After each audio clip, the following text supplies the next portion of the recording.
एक बार फिर छत्तीसगढ़ के मुख्यमंत्री भूपेश बघेल के दोहरा चरित्र सामने आए हैं। 4 हमारे वरिष्ठ नेताओं को एक माह के अंदर जिस निर्मम तरीके से हत्या हुई और उस हत्या के बाद सरकार हाथ पे हाथ धरे बैठी रही और कोई कदम नहीं उठाया। सुरक्षा वापस लिए जा रहे हैं।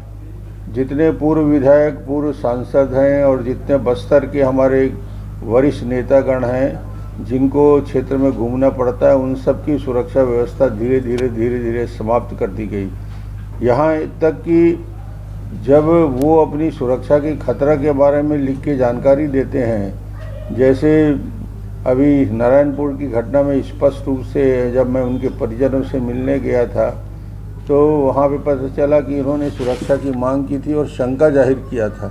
इसके बाद भी ये पुलिस यहाँ की उनकी सुरक्षा नहीं दे पाई और अब डीजी पत्र लिख रहे हैं। डीजी का पत्र अब जा रहा है कि एनआईए से जांच कर लें। मैं भूपेश बघेल से प्रश्न करना चाहता हूँ कि जब झीरम घाटी की घटना को लेकर बार बार आरोप प्रत्यारोप लगाने वाले भूपेश बघेल, जिसमें बार बार कहा गया कि एनआईए जांच कैसे करेगी, सरकारी एजेंसी है, केंद्रीय एजेंसी है, जबकि एनआईए जांच झीरम घाटी में कांग्रेस के प्रधानमंत्री मनमोहन सिंह के रहते तय हुआ। सोनिया गांधी यहाँ आई थी, मनमोहन सिंह आए थे, इनके वरिष्ठ नेता आए थे और उन्होंने एनआईए जांच की थी। उसके बाद भी विरोध और आपत्ति, और आज अचानक फिर से उनके मन में कहाँ से एनआईए के प्रति मोह जागृत हुआ और एनआईए अपने पल्ला झाड़ने के लिए, इस प्रकार की घटनाओं से अपने आप को बचाने के लिए एनआईए जांच की बात कर रहे हैं। तो मुझे लगता है ये कांग्रेस का दोहरा चरित्र नज़र आता है।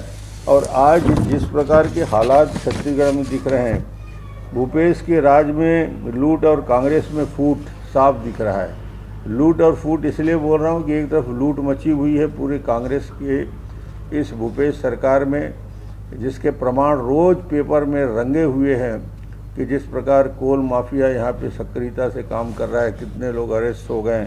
एक तरफ तो ये हालत है और कांग्रेस अधिवेशन में राहुल गांधी को उनकी यात्रा के दौरान छत्तीसगढ़ को पूरी तरीके से छोड़ दिया गया था, तो अधिवेशन बुलाया गया, मगर अधिवेशन में भूपेश बघेल ये साबित करने में लगे हैं कि वो छत्तीसगढ़ के अकेले एकमात्र नेता हैं, जबकि आयोजन समिति के अध्यक्ष मोहन मरकाम प्रेसिडेंट होने के नाते हैं और मोहन मरकाम के फ़ोटो पूरे के पूरे पोस्टर में गायब हो जाते हैं।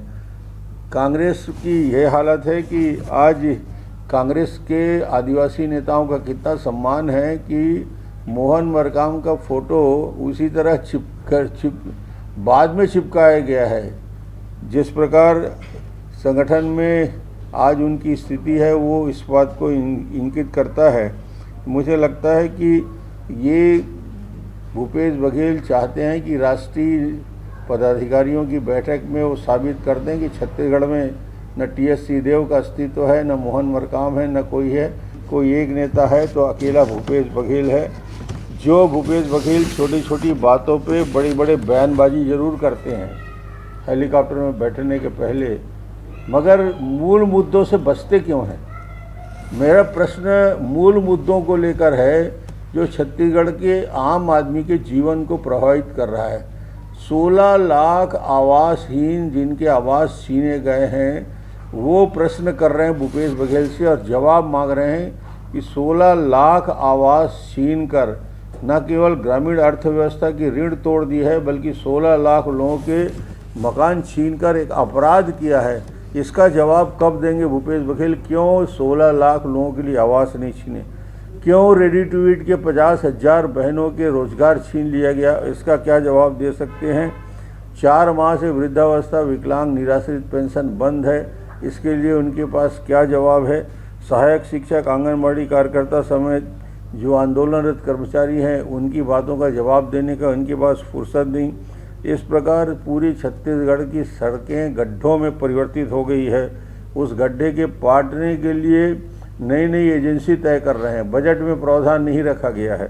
मुझे लगता है कि ये पूरी योजना और नल जल जैसी योजना को ठंडे बस्ते में डालने के लिए जो षड्यंत्र किया जा रहा है, तो मैं आज यही प्रश्न करना चाहता हूं कि मूल प्रश्न से भागे मत, उसका जवाब भूपेश बघेल दे।